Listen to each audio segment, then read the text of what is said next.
asshole if I tell the police or my parents that my sister has been stalking someone for years and might kill her.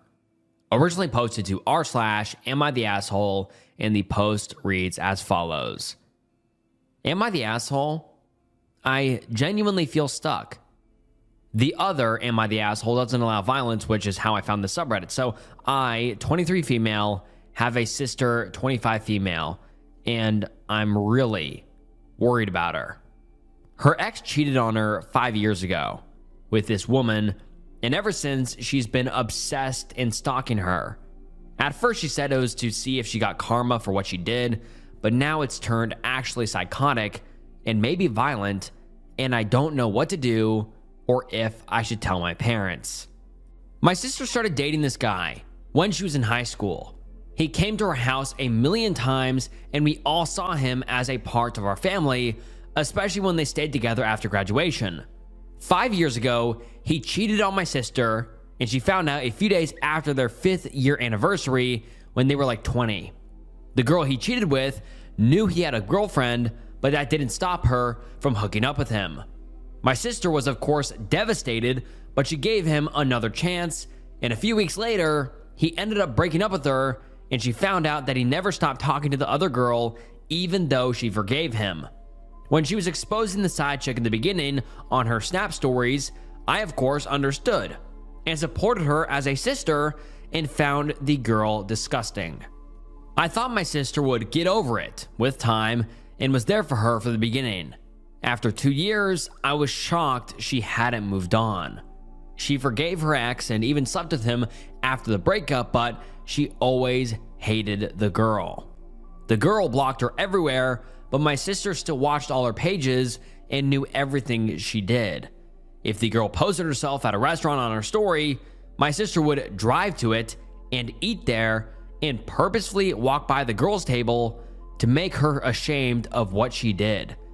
She also knew where she lived in her work schedule and followed her around all the time and would constantly tell me how much she hates her and how she's never wanted someone to be dead so bad.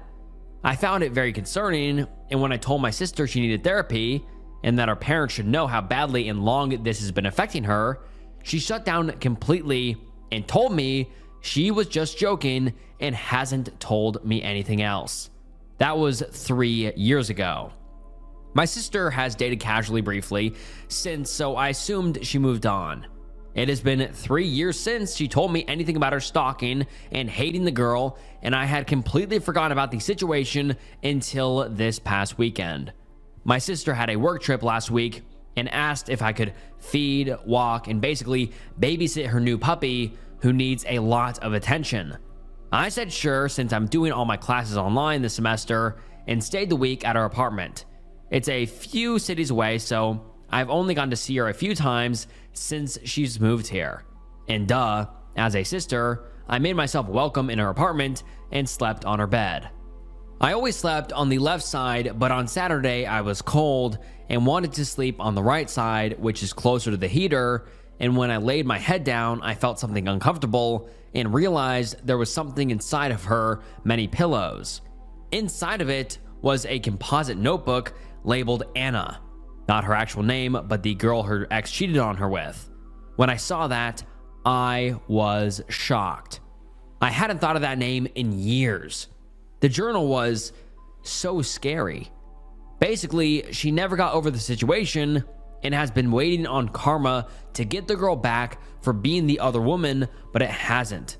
I didn't keep up with the girl's life, but she moved away years ago, got married, and makes lifestyle content for what looks like fun since she doesn't have many followers on any of her pages. Her life seems perfect.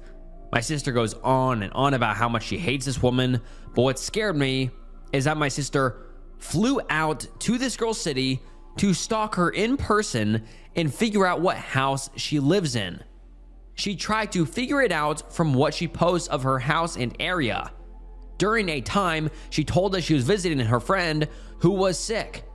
I was so shocked she would go that far. And it wasn't just one time. She's done it twice from what I read. Also, the notebook I found is dated and only goes back to May of 2024, so I assume she has multiple other ones, none I could find. She stated in it the only way she will get over it is if the other woman suffers, and since karma hasn't gotten her back, my sister will. There was also a lot of weird, threatening things in there, like how she describes wanting to watch her pass away.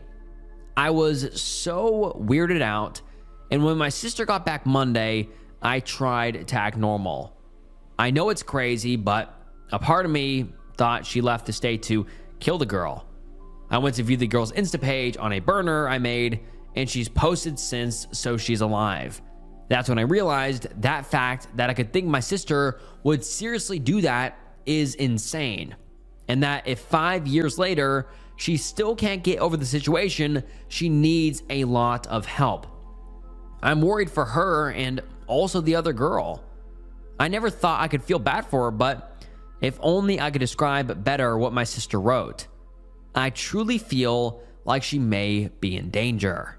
The issue is I'm scared if I tell my parents, who don't know anything, and that my sister got over it way before I did, there's not much they can do just based on my word alone. My sister has a job, apartment, her own life. I didn't take the notebook. I obviously don't want her to know. I know, so I have no proof. I wish I took a screenshot, but I was so in shock, all I could do was read, and when I finished, I put it back and felt dirty. I don't know what to do. Would I be the asshole if I don't speak up? Should I try to go back to get more proof and then tell my parents so they can maybe stage an intervention? I am so stressed. And now let's get into some of the top comments. Someone says, you need to speak up now. This is not normal heartbreak or lingering resentment. This is full-blown, escalating stalking behavior with real potential for violence. You are absolutely not the asshole for reporting this, but you would be complicit if something happens and you stay silent. Why this is a real risk. Your sister's behavior has crossed multiple red lines. 1, she has been obsessed with this woman for 5 years, long past when most people would have moved on. 2, she physically tracked her in real life, not just online. Stalking someone across state lines means this is no longer just an emotional fixation. It's a growing, tangible threat. Number 3, she keeps a journal documenting violent fantasies and openly writes that she sees hurting this woman as the only way to move on. Number 4, she has already lied to cover up her stalking trips. If she's willing to deceive her own family, she is fully capable of taking further steps. And number 5, she believes karma hasn't punished this woman enough, so she might take justice into her own hands. This mindset is incredibly dangerous because it suggests she thinks violence is justified. What you need to do, number 1, tell your parents ASAP. Even if they don't believe you at first, insist that they listen. Your sister may be functional in other areas of life, but this specific behavior is not rational. Number 2, gather any proof you can. If you have access to her notebook again, take photos or notes. If you remember past conversations where she admitted to following or stalking this woman, write them down. Number 3, consider going to the police. Even if you don't have physical proof, you can file a stalking tip or welfare concern. Law enforcement may not act immediately, but putting her on their radar could prevent something worse later. Number 4, reach out to a mental health professional if she'd be open to it. Your sister clearly needs help, and she may not realize how deep she's fallen into this obsession. If she refuses, that's even more reason to escalate the situation. Number 5, warn the woman if possible, if there's a safe way to do it, like anonymously. Letting her know she may be in danger gives her a chance to protect herself. This isn't about tattling, it's about preventing a crime. If your sister actually follows through on these threats, you will regret staying silent forever. Stalking cases often escalate from watching to following to confronting and then to physical harm or worse. She is already at stage 2 or 3. If you wait until she makes a more direct move, it might be too late. It's scary, but you have the power to intervene before this turns into something tragic. Do not second guess yourself. Speak up now. And basically, every single comment on that post was the same exact thing, except shorter. People were just saying, please get off of Reddit and go to the police or tell your parents or do both because your sister is kind of crazy. And so the OP posted an update 10 months later. And let's get into that update. The OP says, thank you to everyone who replied to this and gave me a lot of feedback on what to do. This was almost a year ago and a lot has happened. A lot of people recommended that I tell my parents, so I did. They were so shocked, but said I must be overreacting and that maybe I misunderstood what I saw. That my sister isn't crazy and that it was probably an old journal that I found. My mom even told me it was rude to snoop. I immediately regretted telling them and begged them not to tell her, and they promised they wouldn't. A few weeks after that, I noticed my sister blocked me on Instagram and my texts weren't going through. I found out that my mom slipped up the night before and told my sister over the phone what I told her, and my sister told my mom that I'm crazy. Oh my God, this is insane how the mom slipped like that. That she doesn't even journal anymore, and that I was just trying to paint her out to be a bad person. Oh my God, come on. Are you kidding me? The mom seriously told this, Jesus. And now the sister's going to hide all the evidence, but let's keep reading. My mom told us that we were being petty and to just drop it, but my sister completely cut me off and didn't speak to me for months. I just moved on with my life. A few months ago, my sister was arrested. Oh my God, I told you guys. I knew this was coming. Why did the mom slip up? They should have gone to the police. Come on. Well, let's continue. She got extremely drunk and went to her ex-boyfriend's house and tried to break in. Oh my God. There's Ring camera footage of her confessing her love for him, saying that she will never leave him alone, and then he has to open the door and her trying to kick the door down. This man is married with kids. This was crazy. I never thought something like this would happen. When my parents found out, they immediately believed me, sat me down, and asked me to tell them everything that I read again. Oh, now the parents want to listen. My mom told me that she just didn't want to think that it could ever be true that my sister was still crazy and stuck on this. And that's why she told me that she didn't believe me at first, but now she does, and they both apologized.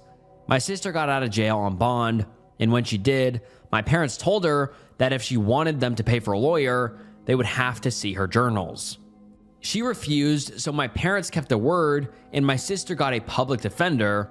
This is when she reached out to me and asked me to beg my parents to pay for a lawyer since her trial is coming up.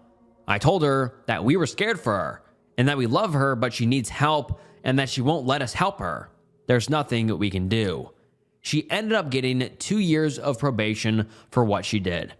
She stopped speaking to my parents as well after they didn't pay for a lawyer.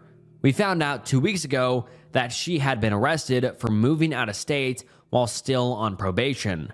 She broke the probation rules. Where did she move? To the same city as a woman she was stalking. I can't even DM the other woman because her page has been private now for a few months. When I told my parents this, they both started crying.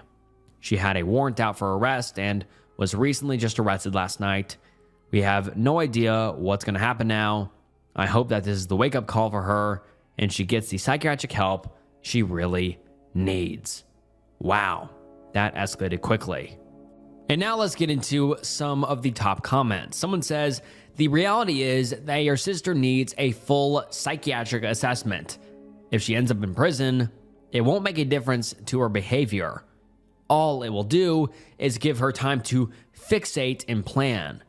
Anyone, for whatever reason, could become the next victim of another obsession, and she could escalate further without intervention or treatment. I think your parents need some professional advice on how to ensure she gets the help by taking the legal route to force an evaluation. If your sister ends up in the prison system and isn't fully assessed or treated, She'd end up serving her time, and when she's released, she would go free to go back into her usual behavior, and the whole cycle of obsession, arrest, and prison starts again. And then the OP says, right now, we know the county she's arrested in, and my parents are speaking to lawyers.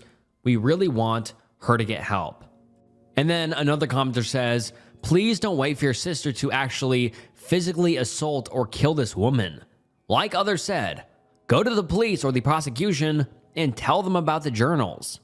If you're not willing to do that, then contact the ex and tell him and ask him to please contact this woman and give her a heads up at the very least. Your sister needs some serious downtime in a facility for everyone, including her own sake. And then the OP responds saying, but I have no proof. When she moved away, she claims she sold all her stuff. I think she destroyed them. And that is the last update we have ever received on this situation. The OP posted this last update about 3 months ago, so we definitely could get another update in the future, but for now, that is the last we have heard from the OP. But God, that escalated quickly. And I mean, everyone saw it coming. Everybody in the first post is like, please report this to the police. This is dead serious. And the OP and the OP's parents didn't take it seriously. And guess what? The OP's sister ended up getting arrested twice, actually. And so everyone saw it coming, but the OP and her parents just didn't listen, which is so aggravating because it was so easily preventable. And the OP's sister could have been getting help a lot earlier than waiting for all of this to escalate and happen. And now who knows what's happened. Hopefully the OP's sister hasn't been released and did something else again, or who knows, but just a wild, wild situation. OP's sister-in-law gave private information to her ex with schizophrenia. Originally posted to r/relationship advice, in the first post being titled, sister-in-law told my ex with schizophrenia the time and location of my baby shower. Using a throwaway account as I don't want this to easily get back to my ex-boyfriend. All names were also changed. Trigger warning for schizophrenia and mental health issues. This story needs a lot of background to fully grasp how severe it is, so buckle in. My ex-boyfriend Jake, who's 27 male, and I, who's 27 female, broke up a few years ago. We had been together for over 5 years, and we're thinking about marriage and buying a house together. In the last year of our relationship, everything fell apart. Long story short, he had a sudden psychotic episode and was placed in a mental health ward, mental health facility attached to the hospital. This is in Australia for his safety. Following that, his entire personality changed and he developed delusions, hallucinations, and paranoia, which never went away. A large part of his paranoia revolved around me controlling people around him and thinking I was trying to make him look crazy. He was also constantly accusing me of cheating on him and told me many times that he hated me. He was let out of the hospital after some time, and I took responsibility for him. This change in him was heartbreaking. He was eventually diagnosed with schizophrenia. I did everything I could to be there for him. I went to all of his mental health appointments and stayed up at night to make sure he didn't leave the house alone. He was prone to wandering out at night when experiencing psychosis. Things became too much for me to handle. He became angry, and his paranoia about me made it impossible to help him. He didn't trust me to be close to him, but at the same time, he didn't want me to leave his sight as he was convinced I was cheating. When he seemed to be doing a little better mentally, I broke up with him. I waited until I felt he would be okay on his own and helped organize for him to move back in with his parents. I was filled with guilt for that decision, but it was the right choice for me. I was struggling. For months, I received no love and was used as an emotional punching bag. I did my best. He wasn't the same person anymore, and his resentment for me was intense. Obviously, this isn't the full breakdown of his mental health issues, as a lot of things he went through are very personal. I never blamed him for what happened, but I needed to be happy and did what I needed to. It was a messy breakup, but It went better than expected. We kept talking for a little while as friends. I think the entire time we kept contact, he assumed we would get back together at some point. I continued helping him when I could. When I started a new relationship with my current partner, Sam, who is 30 male, Jake had a really bad psychotic episode and threatened the both of us. He accused me of cheating on him with Sam before we broke up, which makes no sense as I met Sam after we had broken up, and sent both of us intense messages. I managed to contact Jake's family, who got him the help he needed. Following this, I cut all contact with Jake. It was obvious that we couldn't maintain a friendship anymore. The only slight connection I have to Jake is my brother's girlfriend, Jess, who is 29 female. Her and Jake have been friends for years, and I have maintained their friendship. She knows the entire background to our relationship and never chooses sides. I would say I'm close with her. We have always been friendly. It always makes me happy to know that Jake still had a good friend to confide in. Shift forward to March of 2022. I got pregnant with Sam's baby in January and was 3 months pregnant. I had just told my family and close family about the pregnancy. I told everyone to keep it quiet as I didn't feel ready to publicly announce it. I was incredibly emotional, nauseous, and in no state to deal with any potential fallout at that point. Less than 24 hours passed after telling my side of the family and received a phone call from Jake. He had found out I was pregnant and left a voicemail saying he would be filing for custody of the baby. Obviously, he was in a psychotic episode, so I just ignored his calls and let his family know that he had reached out to me. By this point, it had been over a year since we had ever spoken. He has no idea where I live or work, so I'm not worried about him showing up to physically to confront me. I knew the only way he could have found out would have been through Jess. I called and confronted her about it, and she admitted to it. She was extremely apologetic, and she didn't think it would matter. She thought he would be fine with the news and said he deserved to know. I was upset by this, but I hadn't explicitly told her not to tell Jake, so it could have just been a mistake. Even though I told her to tell no one, I bit my tongue to keep the peace. I forgave her, but made it very clear that she shouldn't tell Jake any more information about me or the baby, and she agreed it wouldn't ever happen again. I didn't hear anything from Jake for months. Last weekend was my baby shower. Sam and I had the baby shower together. It was more of a party than a traditional baby shower. We hired a function room at a bar and invited 80 people to come celebrate. We were all having a great time until I saw Jake standing at the bar, looking around. I managed to slip away without him seeing me and grabbed security to get him escorted out. The area had been roped off for us as a private function, so I simply told them he hadn't been invited. I watched as security approached him and asked him to leave. He was furious and started to yell, demanding to talk to me before he would leave. Sam and several friends went over to him to try and talk him down, but it only escalated. He screamed at Sam, claimed that he was the baby's real dad, and that we had never really broken up. At this point, I left to hide in the ladies' room until my mom came to let me know Jake was gone. He had eventually left after a little more screaming. I was mortified, and we cut the baby shower short. I couldn't stop crying. It's now been a few days, and I confronted Jess. She is the only person who would have possibly told them the location and the time of the baby shower. I wasn't as kind on the phone with her this time. She admitted to telling him and apologized, but said, how could I keep this a secret from him? I was furious and told her that she would no longer receive any news about me or the baby and that I would cut her out of my life. I'm not proud of it, but I screamed at her. I could not believe how irresponsible she had been. It wasn't her news to share. My brother called me after and asked me to forgive her. He knew she was wrong, but he didn't think he should also be punished for what she had done. He knew that by cutting her out, I also wouldn't be telling him any news about the baby. In part, he thought I should blame Jake for his reaction and not Jess, that she hadn't known he would show up, and the damage was already done, and I should let it go. I honestly don't blame Jake for what happened. He is mentally ill and needs help. It's not his fault, and I know he will regret all of this when he comes back to a more clear headspace. I told his family what had happened, and they told me he was readmitted to the mental health ward. He had threatened to do something to himself if he wasn't allowed to see my baby. Regardless of whether I think he is at fault, I definitely don't feel safe with Jake now.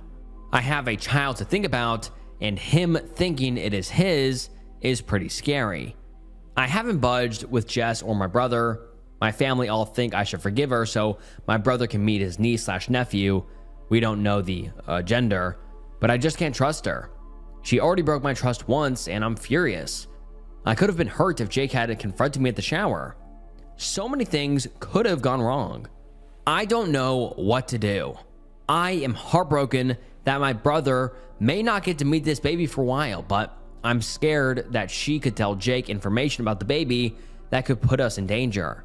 My parents and other family members have all agreed not to tell Jess or my brother any information about the baby upon threat of also being cut out.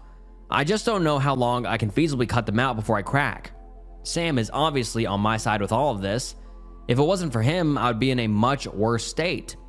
Any advice would be appreciated.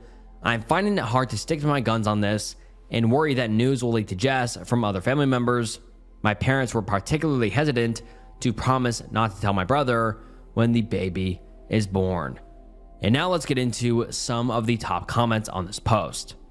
Someone says, nope, no sympathy for the sister-in-law at all. I think you did and are doing the right thing and would not budge in any way. What a reckless thing to do. She's lucky he just screamed and left. If I was your brother, I'd be screaming at her too. Insane. And then someone replies to that saying, why would an ex-boyfriend need to know she is pregnant and the location of the baby shower? This is in no way his kid. I'm not buying it. The sister-in-law is in the wrong, and it sounds like she's playing some kind of sick, twisted game with him. And then someone replies to that saying, right? What is wrong with her? Why is she fucking with him knowing he's mentally ill? She's sick, to be honest. He doesn't need to know anything about OP. Why didn't OP's brother have her back? He wants OP to forgive his fucked up girlfriend. Why is he still with someone who told his sister's ex anything about her? He threatened both OP and her boyfriend. He is dangerous, and Jess could have gotten OP and or her boyfriend hurt. OP is right to cut the bitch off. Someone else says, I'm so sorry you're going through this. I feel bad for you and your partner, and also for Jake, as he is obviously struggling mentally to hold on. Jess, on the other hand, needs to permanently be cut off. What she's doing is putting not only you back and your baby in immediate danger, but she is also putting Jake in danger of himself. She is purposefully triggering his weakness. And I'm not sure if she thinks this is a game or not, but it's flat out evil of her. His family needs to know about her and her toxicity if they want to help Jake. Someone else says, your sister-in-law is the mental one. He deserves to know. I couldn't keep it a secret from some person that's not part of your life and never will be again. Why on earth would this person deserve to know anything? What the fuck is wrong with her train of thought and rationality? Why does she even talk to him at all? She deserves to be cut off. She can't be trusted clearly, as she's proven twice in a short period of time that she is an idiot. I'd cut her out too. She seems like an awful person. And then the OP makes an update 5 months later, and let's get into it. After I, 27 female, made that post, I was overwhelmed by the response from everyone. Thank you all for the amazing advice I received. It definitely put everything into perspective for me. It made me take things more seriously. I decided I should post an update as I received a lot of messages asking what had happened. I received a lot of comments doubting the motives of Jess, and unfortunately, you guys were right. So, I had my baby earlier than anticipated. I'm happy to announce that Sam and I now have a beautiful son. He is currently 10 weeks old and was born at 38 weeks. We are absolutely smitten with him and could not be happier. Not long after I made the original post, Sam and I moved into a new house. We had been living in a one-bedroom apartment and decided we needed more space for our growing family. Part of our decision on our house was that it was further away from my brother and Jess. Our apartment had only been a 5-minute drive from them, and I felt uncomfortable knowing that Jake could potentially be visiting and we could run into him while walking the dog. I also didn't trust that Jess hadn't told them where we lived. Our new house is now a 45-minute drive away from them, and I feel much safer. We didn't tell them the location of our new home. We had been living in our new home for about a month with no issues. I heard from Jake's family that he was on an extended mental health hold at the hospital as his psychotic episode was not subsiding and he refused to take his medication.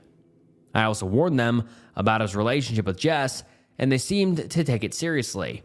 They would keep an eye on them and told the hospital that she was not to be allowed visitation with him. My family stopped pestering me to forgive Jess. My mom had a heart-to-heart with me and finally understood why I had to cut my brother out. I didn't hear anything from my brother. Apparently, my mom had stepped up and had a conversation with him about the severity of what Jess had done. It broke my heart to push my brother away as we had been so close. But after reading all of your comments, I knew that I had to be responsible and keep my baby safe. Unfortunately, things didn't stay so calm. After a few months, I received a call from Jake.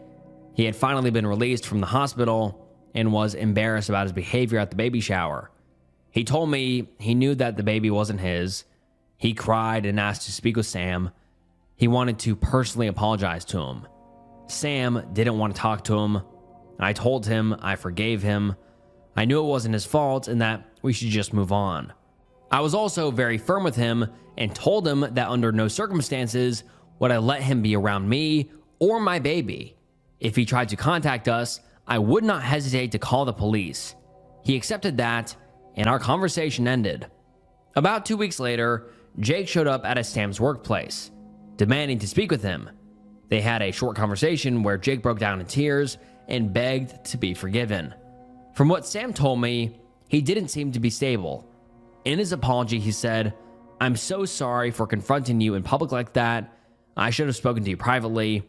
Clearly, you didn't know the baby isn't yours, and you were humiliated in front of your friends." Paraphrasing here. Sam didn't want to provoke him, so he said he accepted his apology and asked him to leave. Sam then called me to let me know what had happened. I was shattered. Obviously, Jess had told him where Sam worked. I called Jake's family to let them know what had happened. They told me the next day he hadn't come home and were extremely worried. He wasn't meant to be driving as his license had been suspended. He had been caught speeding several times, but he had been taking his mom's car without her permission. A few days later, he was found by police in a building that was under construction, completely out of it and confused. He had driven 20 hours away from our town. He was taken to the local hospital and placed in their mental health ward. His family flew up to retrieve him. To this day, I still haven't heard any updates on Jake. I assume he is still in a mental health facility. His family always updates me when he's released. After all of that, my brother called me and asked if he could meet up with me for lunch one day. He sounded upset on the phone, so I agreed. We met at McDonald's. Then he told me all the crazy stuff that had happened with Jess. Apparently, when Jake got out of the hospital, following the baby shower incident, he had shown up at their house to see Jess. My brother was really worried because he could tell that Jake was in a manic episode. He kept an eye on Jake while he visited and noticed that he was being extremely touchy-feely with Jess, who seemed to be flirty with him as well. It made him really uncomfortable, so he made an excuse about him and Jess needing to go to a friend's house. When Jake left him and Jess had a massive fight, he confronted Jess about the flirty behavior, and she was extremely defensive. She flat out denied that she had been flirting or that Jake had been touching her at all. My brother decided to stop it. Not long after, we later realized this happened on the same day that he had gone to Sam's workplace. Jake showed up at their house again, but this time, Jess was at work. My brother worked from home. Jake told him that he was in love with Jess, confessed that they had been sleeping together, and showed him a bunch of text messages between the two of them to prove that he wasn't making this up. My brother asked him to leave. When Jess got home, he confronted her.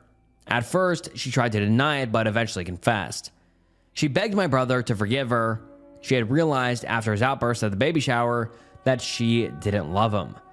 My brother was furious and told her to stay with her parents for a while. Ever since then, he hasn't heard from her. It's been months now, and it looks like things are over between the two of them.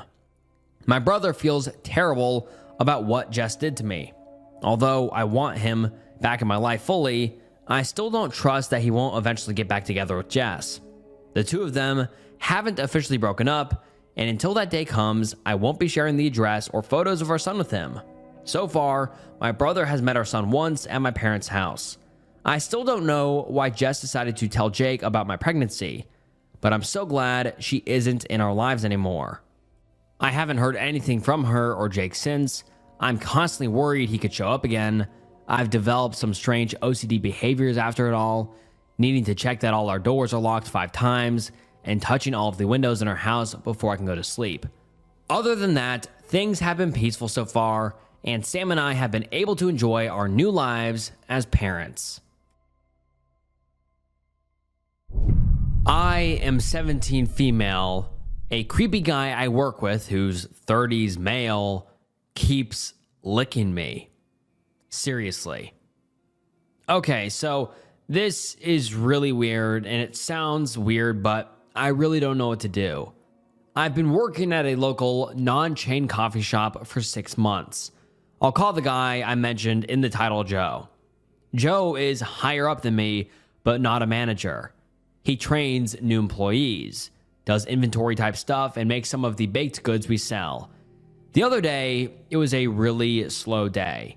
Joe, another guy that works there who's 19 male, and I were all talking, and we got on the topic of double jointed people. The other guy mentioned something about being able to lick your elbow, and I mentioned that you can't feel it if someone licks your elbow when you're not looking. Ever since then, I have caught him attempting to lick my elbow / sometimes actually licking it. It's really weird and awkward. Joe has always been kind of awkward / slow to understand social cues, but I've told him firmly every time I catch him doing it to please stop and that it makes me uncomfortable, but he still does it. I don't really know who to talk to about this or if it's even a thing to talk about. It's awkward and uncomfortable, but it seems silly / immature.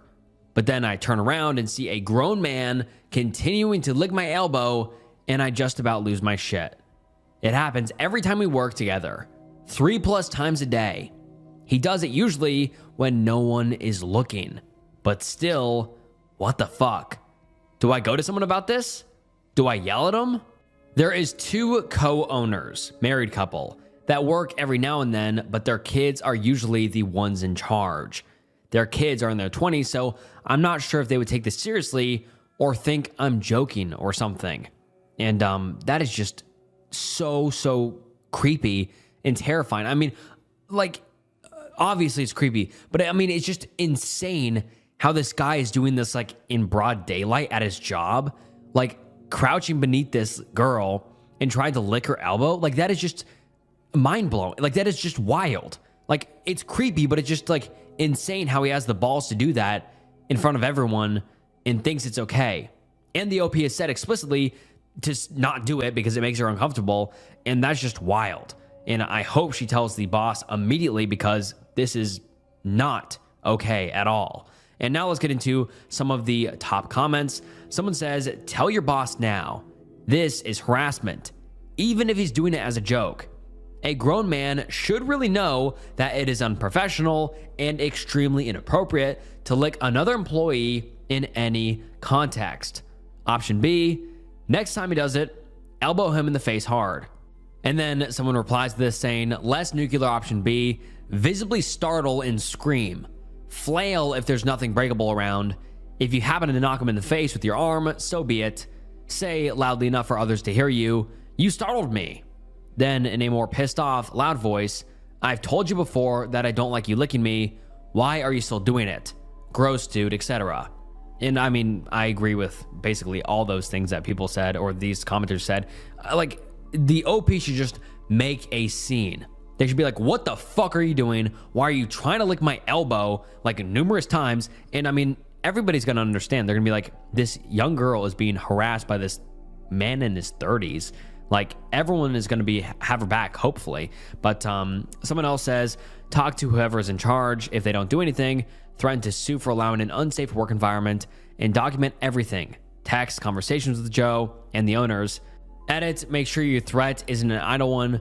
Be ready to get in contact with a lawyer if your workplace continues being unsafe. But God, that is just so creepy how this dude thinks it's okay to lick the OP's elbow. I mean, like, that's just so weird. Like, that is just like mind-blowingly weird. It's like this adult man is trying to, like, I'm laughing because it's so ridiculous, but it's so scary.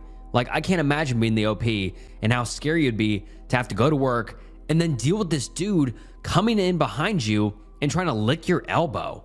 Like, that is just so fucking weird. But then the OP makes an update 5 days later, and the OP says, hello everyone, thank you for all your advice.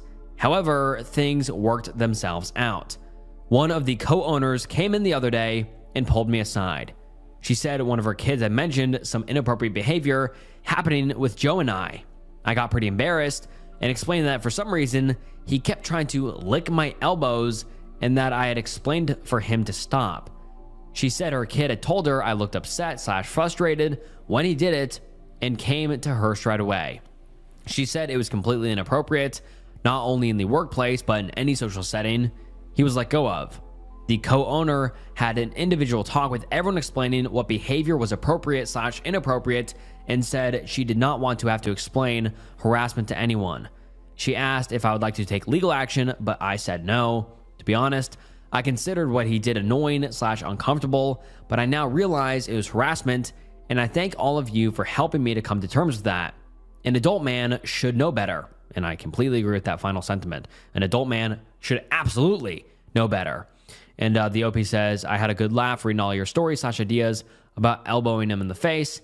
Thank you for that. Everyone at my workplace is understanding and does not blame me. And you know, that seems kind of like a good ending, but in my opinion, that is not a good ending. Because this guy, Joe, got out scot-free. And someone who does shit like that is so blatantly creepy and wrong, and such obvious harassment and just, yeah, physical touching that's just completely inappropriate. Anyone who does that so blatantly will most likely do it again. And so I feel like it's not a win in this case. I mean, it's great that he's not working with the OP anymore, but it's not a win because he will most likely just do something creepy to someone else. I really think that the police should have been called about this, and the OP should have mentioned how this guy is touching her inappropriately and doing all of these things. And because, like, who knows? He could totally just go to the next job and then continue doing creepy stuff like this for whatever reason because he thinks it's okay. But, you know, hopefully he learned his lesson. But at the same time, I really think that the authorities should have been called so this guy is on their radar, or some sort of psychiatrist, because that is just not normal behavior, no matter which way you put it. That is so creepy and honestly just terrifying to me how this man was just doing that over and over and over again when the girl explicitly said no multiple times and in broad daylight with other people around. That just means, like, he needs help from law enforcement or a psychiatrist or something, and hopefully he ended up learning his lesson and moving on. But, you know, I really think the authorities should have been involved here. But luckily, the OP is doing fine at their job now, and I hope that was the end of this whole mess. Today, my boyfriend said he was in the mood to kill me. What the fuck? I've been dating my boyfriend for about a year now, and for the most part, he's been absolutely wonderful, and I love him so much. We have a pretty intense, intimate life, and I'm usually really chill with that.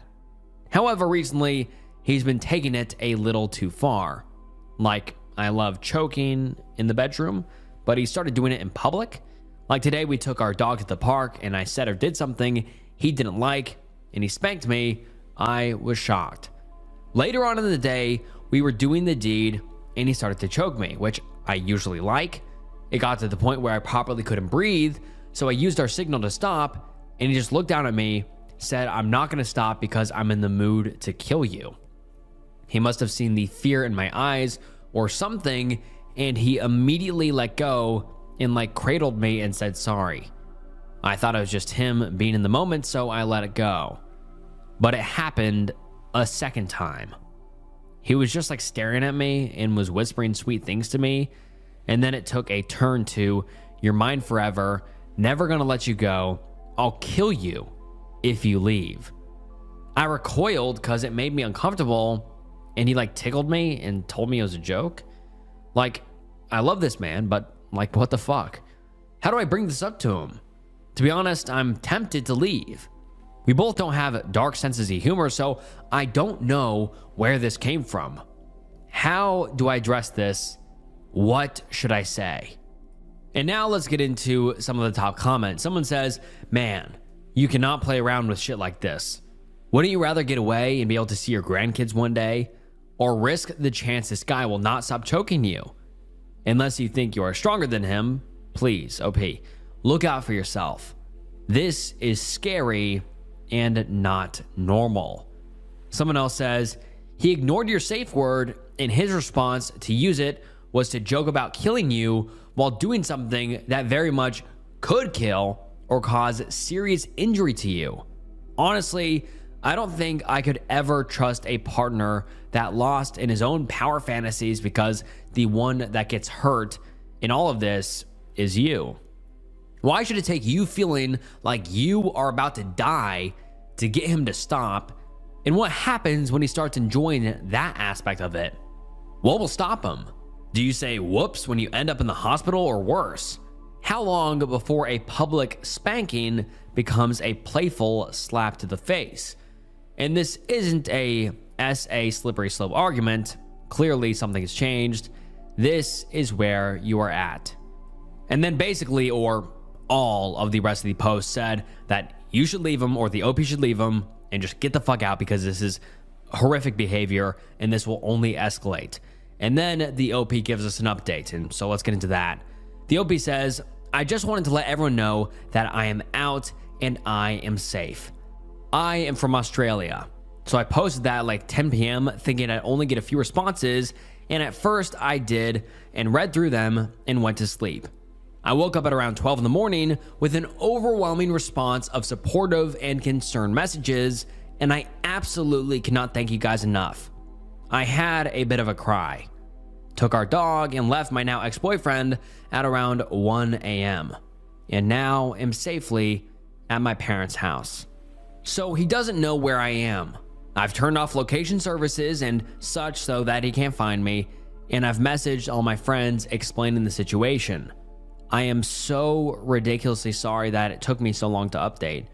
My parents took me straight to the local police station after I explained the situation, and they saw the large purple bruising on my neck from the choking. Oh my God.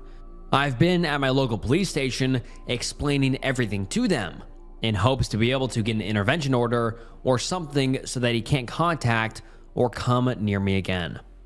I want to thank everyone for the overwhelming support and concern. You all are such incredible people to have such genuine concern for someone you don't know. I am someone who looks at my relationships with rose-colored glasses, and this incident and your comments and advice have helped me take those off and look at toxicity for what it really is. In terms of what will happen with my ex-boyfriend, I have blocked him on everything. All of my friends have blocked him, and I absolutely will not contact him again. Him and I work together, and I've put in a request for a store transfer, so I am hoping that will be approved. If not, all hope is not lost, as I have 2 jobs and will happily quit this one to never have to see that man's face again. I am an adult and need to handle the situation like one.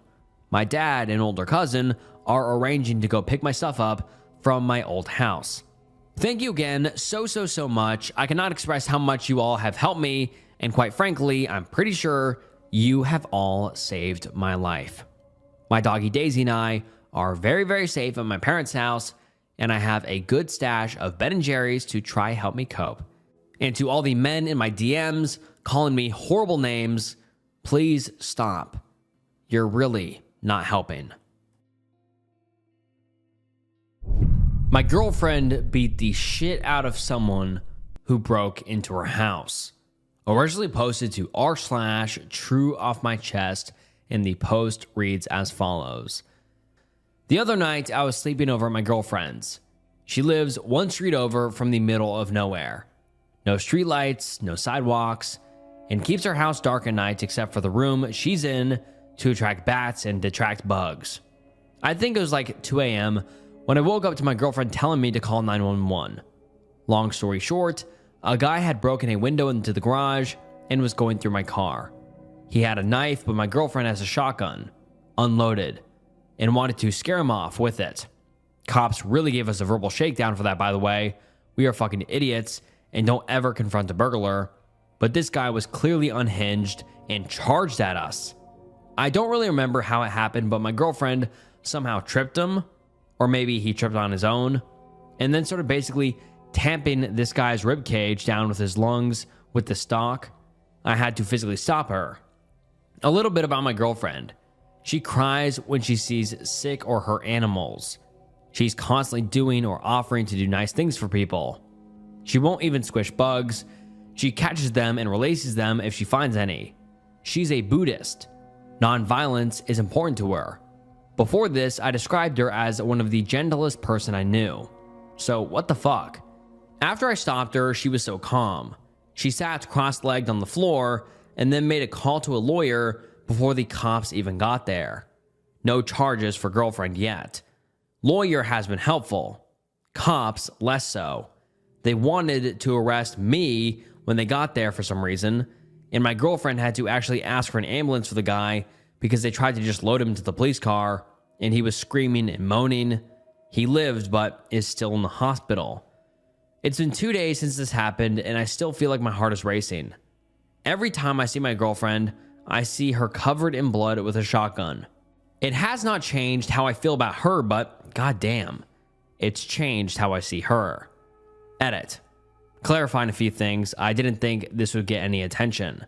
First, girlfriend is doing good, all things considered. Someone was worried that the blood was hers. The guy came in pre-wounded because there were bloody handprints on my car. He was definitely on something. My girlfriend is currently taking a bunch of drugs since she was exposed to his blood too. Girlfriend hasn't talked much about it, what happened, and I'm not going to push her right now. I'm worried about her. I'm taking care of her. I've been staying with her since this happened and feeding her. Someone said to bake a cake. I am a professional chef, also apparently an idiot. After this, I'm going to the store. A lot of people seem to think my view of her has changed for the worse. That is deeply untrue. Rereading my post, I realized I made it sound that way, so that's my fault. It's still pretty fresh in my mind, and I'm processing things on the go. I was just having difficulty reconciling this new view of her with who I thought she was before. But I realize now that she hasn't changed. I just learned more about her. And what I learned is that she's a certified badass, to quote many of you in the comments. Also, a lot of people are calling me out for not helping more. Don't get me wrong. I feel guilty that I didn't do much other than call 911 in the moment. I don't want to sound like I'm making excuses for myself because I was still absolutely scared shitless, but my girlfriend didn't really give me a chance to help. This all happened very quickly. By the time she woke me up, she was armed and out of bed. I'm deaf in one ear and a heavy sleeper anyway, so I'm glad she woke me up at all. I'm not sure why the shotgun wasn't loaded, but she only told me afterwards. I was expecting her to shoot him, not beat him half to death. RE, the cops, I won't get into it, but my girlfriend has had issues with the local cops before. She lives in a town that barely qualifies for its own law enforcement, but the one they do have has nothing to do 99% of the time. They seemed like they were in a rush to get finished with us the whole time they were there. I think they were probably pissed off they got called out on the 4th of July for something that actually requires paperwork. Thank you everyone in the comments. I've read every single one of them so far. There's a lot of good advice there, and a good amount of deserved criticism that I am open to. How else do you improve? I think my boyfriend is drugging me before bed. Originally posted to r/relationship advice, and the post reads as follows. So I need to shed some backstory to this. I've had really nasty insomnia most of my life. It's come and gone since I was around 10. I have to sleep with blackout window blinds because any amount of light keeps me up. Sometimes the sound of my own breathing can keep me from falling asleep. But even when the insomnia isn't bad, it still takes me at minimum an hour to fall asleep. Coupled with the insomnia, I've always been a very light sleeper. To give a perfect example, one night the power went out, causing my fan to shut off. The switch from the soft humming noise of the fan to complete silence was enough to wake me up. And I usually wake up several times throughout the night for absolutely no reason at all. With all that said, let me jump into why I think I'm being drugged. A few months ago, I began a new medication that has seriously fucked up my libido. If I'm being honest, I've almost lost the desire to have intimacy completely.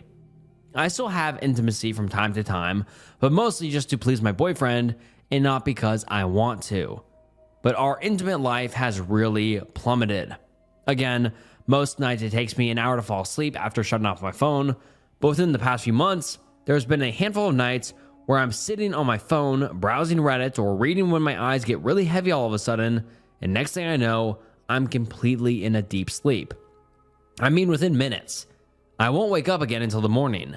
This has never occurred in my life, but I saw it as a blessing because maybe I was finally overcoming my insomnia. This may be TMI, but it's very relevant to the situation.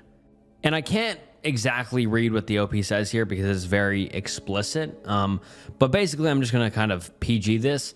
So basically, she says, any ladies that have ever had intimacy or freak time without a condom knows that when you get up after the intimacy, all of the juices falls out of you. That's still pretty explicit, but it's a little bit better than what she said. And she said that whenever she wakes up, she has that same sensation and that same feeling the morning after, such as if she had intimacy the night before, even though she didn't. And so she says, a few days ago, I put two and two together. This always happens the night after I would doze off really suddenly. So obviously, very concerning. I've never ever felt unsafe with my boyfriend, and he's never really pressured me to have intimacy. He'll get really frustrated when I turn him down, but I've chalked it up to blue balls and let it go. But now I've started thinking more and more about it, figuring out logistically how he could be doing this. Every night before bed, I drink a Gatorade in the fridge with my medication. If he is drugging me, he could easily be putting it in my Gatorades. So what the hell am I supposed to do? I mean, bringing this up to him is a pretty huge accusation, especially if I'm wrong. I have no idea how to address this or what I should do. And now let's get into some of the top comments. Someone says, take your meds with something else, like water straight from the tap. You can also order date R-word drug testing kits online. You basically dip a bit of paper in your drink, I think, and it'll tell you straight away. If it tests positive, take it and the drink itself to the police as soon as possible.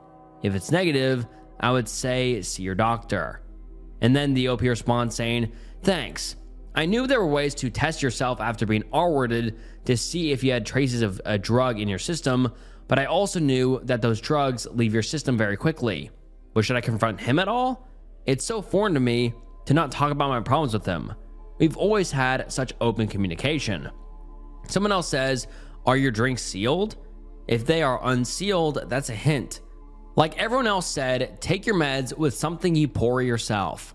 Also, make sure you get your own meds so nothing else is slipped in. As a person who wakes up if a owl farts in China, I feel your pain of not sleeping. And then the OP makes an edit saying, I thought I'd answer a few of the frequently asked questions up here. First being what medication I'm taking. She's taking just a pill. And I've got a lot of people asking why I'm drinking Gatorade before bed. I don't drink those big bottles, just the mini 12-ounce bottles. I drink it because it's a solid way to keep up my electrolytes since I'm not great at keeping myself hydrated. And I guess the way I saw it, I'm already not going to sleep, so drinking something that might affect my ability to sleep won't really matter. And a clarification, when I said I fall asleep within minutes, I didn't mean within minutes of taking my med. There's been a lot of great advice, but I'm probably going to do one of two or both things. Try to record the fridge and see if I can get video of this happening. And I've ordered these drink test strips that you can dip in your drink, and it'll tell you if there are drugs in the drink. And then the OP made an update saying, so I went to inspect my Gatorades in the fridge, and yes, I've heard you, I'll switch to something other than Gatorade. I keep them lined up very neatly, kind of how you'd see at the store. I noticed that about 3 bottles back from the first, the seal was broken open. The drink itself is still completely full. So I took that bottle, broke the seal on one, and put it in its place. I went over to a friend's house because I'm completely panicked now. I don't know what to tell him, but the test strips aren't coming until Tuesday, and I don't want to go back. And then the OP makes an update 4 days later. So let's get into that. Alright, so a lot has happened since I put up my post, and I really did try to keep this short but failed. Per a lot of people's comments, I checked the bottles to see if any were unsealed. I found one bottle a few rows back with a broken seal. In a panic, I took it with me to a friend's and hadn't come back home until today. My friend and I brought a drug test at Walmart, which came up clear. Yesterday, I was able to go into an appointment with my doctor to discuss the symptoms. While she reiterated what you all had said, that the drug side effect along with the paranoia and fatigue, she believes that if what I'm telling her is accurate, it is improbable that I would only be experiencing these side effects so sporadically.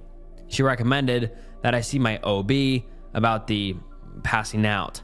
I have not been able to see the OB yet. Today I came home to retrieve the test strips I ordered. I ordered 2 different brands to cover all bases.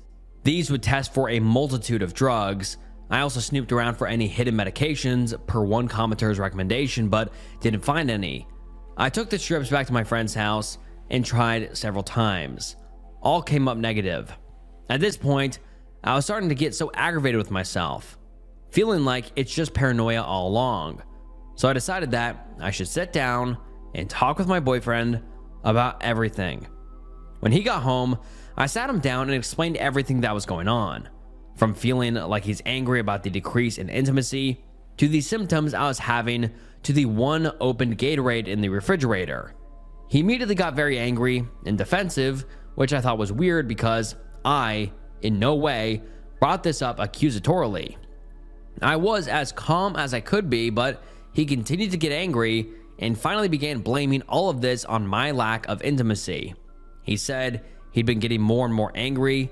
At this point, I was so frustrated that I told him exactly what I thought he was doing. I asked him if he could give me a logical explanation as to why one Gatorade would be unsealed. He got angry and left without a word, so I took the time to gather my own thoughts. When he came back, he sat me down and confessed to me what was going on. Apparently, he had found out through a friend about a pill, which I guess is the female equivalent to Viagra. He refused to tell me how he obtained these pills, which makes me very uneasy. He said that he had been giving me these pills every so often so that I would be interested in having intimacy. I was rightfully livid, but he kept referencing some movie where the girl was slipping Viagra into her boyfriend's drink, and that's why it was okay for him to do it to me in his mind. That is just fucking wild. He swears up and down that the nights that he gave it to me, even though I was clearly asleep, I was still giving indications that I wanted to have intimacy with him. However, he's given me no explanation of what that means or how I was given such indications.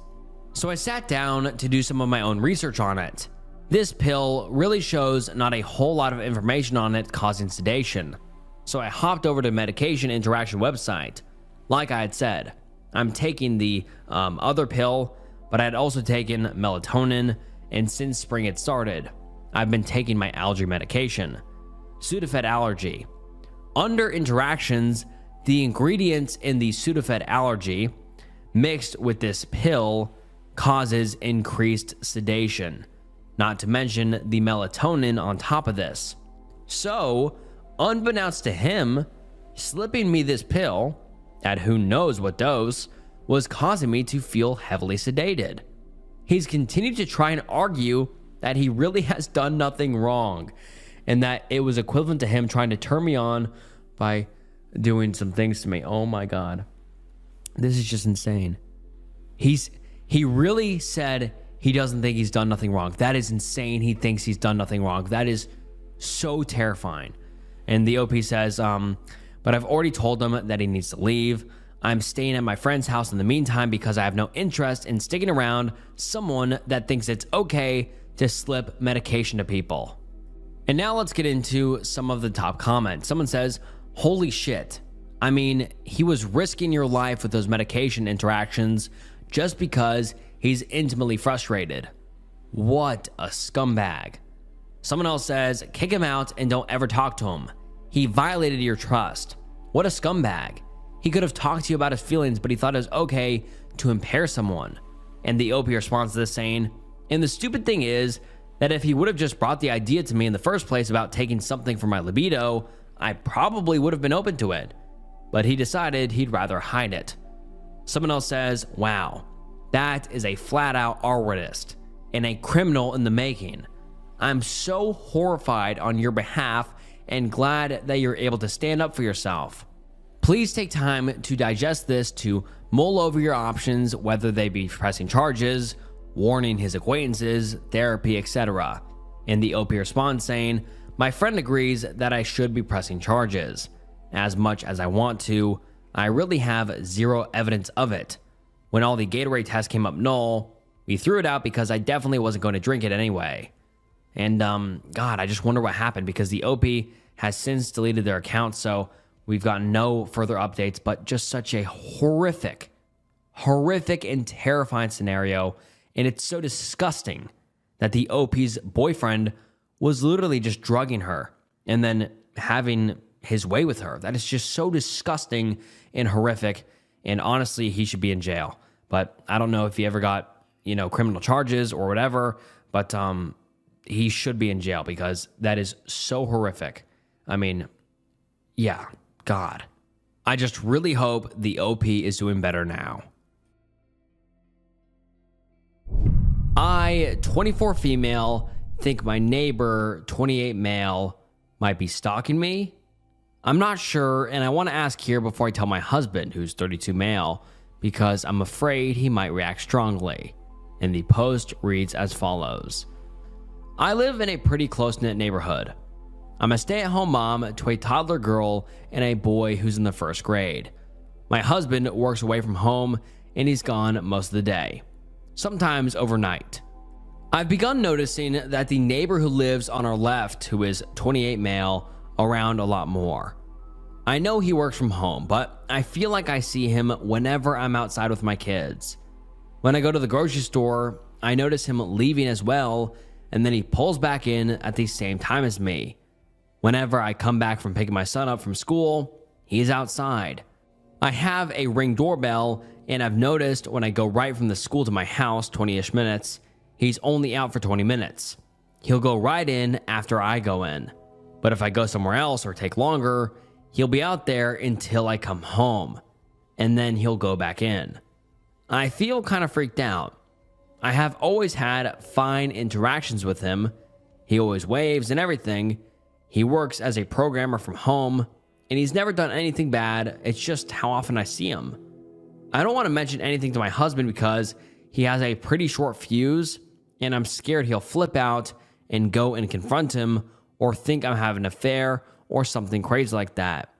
Am I just being paranoid, or does this seem like something I should mention? And now let's get into some of the top comments. Someone says, if you're scared that by mentioning to your husband about a stalking neighbor would result in him going off on one and accusing you of an affair, then your marriage doesn't sound good at all. You shouldn't be afraid of your husband, though it sounds like it's another classic case of an older guy in his 20s going after a teenage girl and marrying and having kids with her, and she's afraid of him. And then the OP responds saying, I'm not afraid of him, LOL, but I am afraid of him flying off the handle if I'm just being paranoid. Someone else says, this is really not a lot to go on. Perhaps you should spend a week or two changing up your pattern and doing your best to avoid it/ignore the guy. See if any more patterns become apparent. And then the OP responds saying, I have. That's what I'm saying. I switch times, how long I'm out, etc. He's still only out when I'm out. And then that commenter responds to the OP saying, does he try to talk to you? Have you ever seen him out at the grocery store or cleaners or restaurants? If you feel up to it, you might comment to him that it's weird that you see him regularly. Understand that nothing could be done about this short of a restraining order, so it's best to try to discourage him yourself. Do a couple of other things. Keep a logbook of when and where you see him. Tell a friend and family member what you are doing and why. And then the OP responded saying, we've talked in a friendly manner before. Yes, I have seen him at the store. And then we did not get an update for a long time, but then 36 days later, the OP posts an update saying, hello, I'm posting an update on something I posted a little over a month ago. I was concerned that my neighbor was stalking me. I was debating whether or not to tell my husband for fear of him overreacting. I decided to tell my husband about it. I just said, hey, have you noticed Trevor outside a lot? And he said no and asked me why, and I said, oh, no reason. I've just noticed him outside whenever I'm out there. And I wish I had never said anything. My husband immediately was like, what do you mean noticing him? Why are you noticing him? And I tried to drop it, but he kept pushing. So I eventually just told him basically what I wrote in my post, and he exploded. And immediately went next door, even though I begged him not to. And he went to our neighbor's door and started to pound on it and yelling. Our neighbor came to the door and knew my husband was looking for a fight because he was immediately like, you need to leave now. Obviously, my husband didn't leave, and it began a pretty serious verbal altercation and eventually physical. The police came and broke it up, telling my husband to go back home and stay away from the neighbor. As you can imagine, the entire thing was horrible. All of the neighbors were outside. We live in a pretty affluent, quiet neighborhood, so the police don't usually get called. When we got back to our house, my husband began yelling at me. He asked me if I was sleeping with the neighbor, why I had been asking about him, why the neighbor got so defensive, etc. He was so angry I didn't recognize him. He began hitting the walls and throwing things. When I tried to reason with him and tell him the situation, he began to get physical with me as well. After a while, I was able to call the police. They arrested him, and I had to stay at the hospital for a bit. Right now, my kids and I have an order of protection against my husband. I have not seen or talked to him since this happened. After I came home, I went over to my neighbor's house to apologize for what happened. He told me that he had known my husband was abusive, and he could hear him yelling at me and the kids. He said that the reason he was often outside when the kids and I were there is because he felt unsure about if he was abusive or not and wasn't sure if he should say something. He said that he used the times to say hi to us to see if there were any bruises or signs of physical injury and to see if the kids seemed all right. I don't want to reconcile with my husband. My oldest son, who is 6, keeps asking me why his father uses hands instead of his words. My 2-year-old keeps playing with her dolls and saying, Daddy, don't hit, don't hit. It makes me want to cry. They are seeing therapists to help process all of this. And then one of the top comments is, divorce him before it gets worse. And the OP says, like I said in the post, I don't have any plans of reconciling with him. Divorce is very expensive, so I'm not sure when I will officially begin the process. There are a lot of things I need to get him in order first, but I have no intention of not divorcing him. And that is the last update we have ever received from the OP. I got a call that my brother might be dead. I'm just waiting. This happens to thousands of people each year. I am no different. My brother has struggled with opiate addiction most of his adult life. I just got a phone call that my brother was found in a hotel room in Buffalo, New York at 6:53 a.m. with a needle hanging out of his arm. He was working on a job site out there. All of the information I got was they found him with a needle hanging out of his arm. They are waiting for an ambulance. The next update was the police and ambulance are there, but they're not letting anyone in the room. It doesn't sound good. I just had to call my mother and listen to her scream like a wounded animal. I can't breathe. My little brother is my best friend, and I always read the sub from my main account. I never thought I would have to post here. And then about an hour later, the OP makes a post saying, "We think he's dead. The police just keep asking for my mom and dad's phone number, my mom's address. Nobody is telling me if he's dead or alive. He must be dead. I can't breathe. I'm sorry. I know I'm talking to nobody. My son is sleeping. I need to bring him to pre-K at 9:30. I just feel like all of the wind is sucked out of my body. My brother, despite his addiction, is a wonderful uncle, and my son absolutely loves him. I do not know how to process what I'm feeling right now. I just can't stop crying. I'm just walking around using talk to text in my kitchen, crying." And then the OP makes an update 5 hours later, and it reads as follows. "He died. My beautiful baby brother, he's gone." I knew it was bad when the police and the ambulance didn't leave to take him to the hospital. I just spoke with the Buffalo PD. Apparently, security cameras see my brother going into his hotel room last night at 7 p.m. DoorDash delivered at 7:45 p.m., and my brother never came outside to get his food. He didn't want to die. He was struggling with an opiate addiction and has been for about a decade.